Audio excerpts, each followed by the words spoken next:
times changed here in Paris, and all of a sudden it's dark outside. So it's feeling like I know it's early where you are for the many people in the world, but this is a time where I just feel like we go inward a little bit, and the topic today is a really exciting one. It's about giving thanks, but especially and particularly to your guides, to the subtle helpers in the divine realm that are with you all the time and pretty busy making life go as seamlessly as it can for you, as well as trying to attract your attention here and there to things that will help you feel supported, connected, in the flow, help you feel protected, help you feel uplifted, guided. They're busy. So if we start saying thanks, what happens and what we want to happen is you begin to build real dynamic relationships with your spirit guides. You begin to build a real connection to the subtle realms. You begin to feel the grace and the guidance and the gifts that are so generously offered and available. And it trains your consciousness to stop fighting out in the world all by myself and struggling. To say thank you. Thank you for the help. Thank you, angels. Thank you, guides. Thank you, higher self. Thank you, master teacher. Thank you, Jesus. Thank you, Mother Mary. Whatever and however you connect, that saying thank you is an acknowledgement and an affirmation that you are not on your own or all alone or left behind to struggle and figure things out without support. The other thing that's important when I encourage people to say thank you is the sound of your own voice is extraordinarily influential and powerful. And when you say thank you to your guides out loud, and the power of your own voice is speaking from the heart space, you're training your brain, your ego, your body to be open to guidance. You're changing your matrix. You're actually changing the energetic field so that you become available. You know, when I teach Ask Your Guides in person, or I teach online, or even wrote in my book, how guidable are you? You know, if we're in our heads and we have it all figured out and we've assumed we know how it's going to go, we completely shut that channels down. We are not available, not receptive, not guidable. We are not, we self-select out. So by saying thank you, then what's going on here when you say thank you is you're self-selecting back in and saying, I'm going to put myself back in the state of consciousness and availability where I can be surprised, I can be helped, I can be led, I can be guided, I can be protected, I can be supported, I can be connected. So it's a really different mindset than it's really kind of an open heart state of consciousness instead of a closed mind state of consciousness where a great deal of people actually live.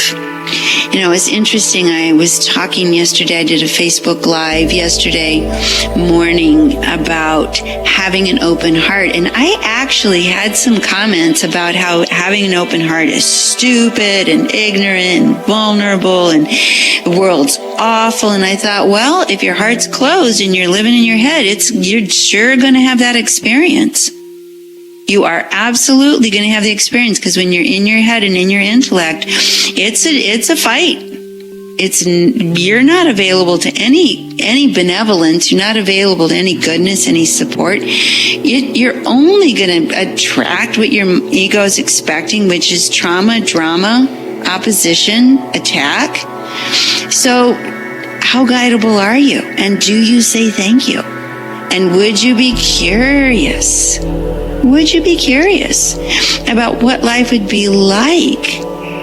What life would be like if I lived as if I had help all the time.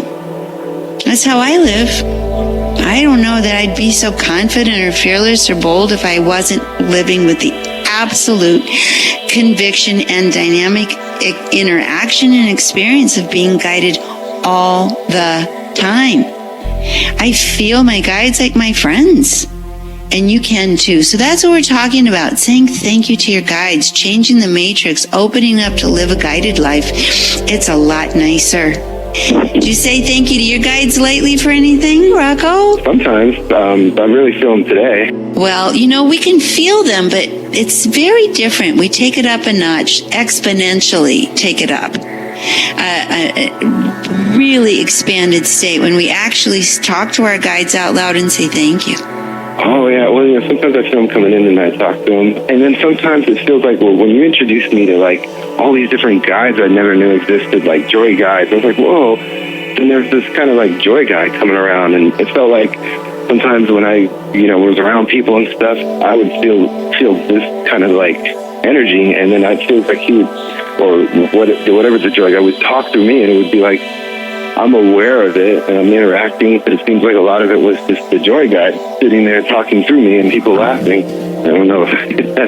Well, it's a little bit of both. It's your joy guide connecting you to your own inner joy. So you see your joy guide like the jump starter, and then you're just bringing your own beautiful energy out. So you are a good poster child for working with the guides. I'm grateful for you for letting people know that when you're open, they're there.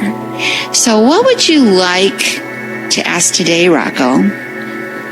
What do you label dance guides or whatever? Like, when you're out there and you're dancing, and is there a dance guide? Never heard. Yeah, there are dance guides for sure. They're part of the muses.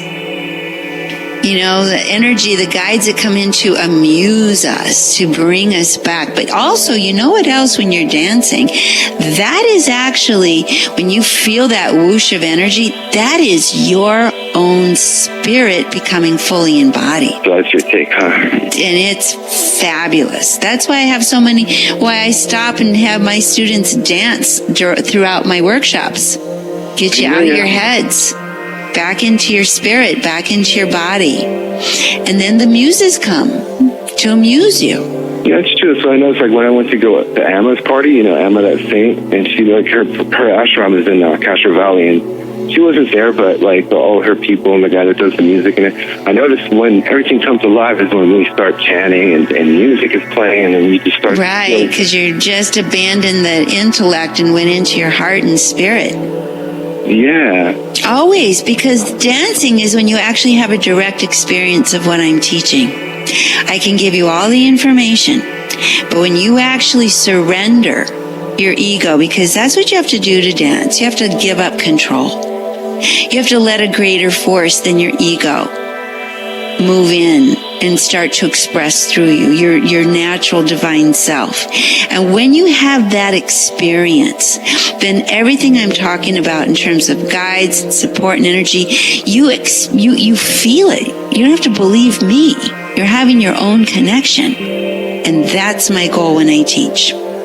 Yeah, well, I can't wait, and I hope, you said you're open to the Bay Area, so hopefully I see something online where Sonia is in Berkeley or Sonia is in San Francisco. Just keep your eyes open. I will be there, but I was just not too long ago in San Jose in August.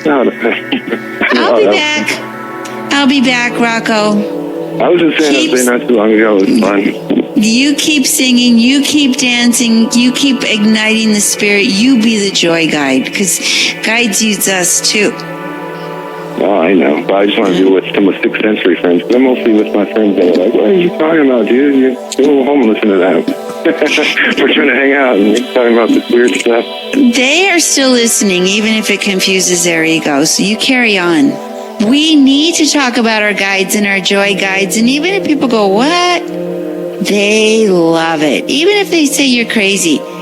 People have asked me all the time and said to me years and years and years of teaching about guides. They say on one hand, I don't believe that. And 5 minutes later, they'll ask me the name of their guide. We all feel it intuitively. So let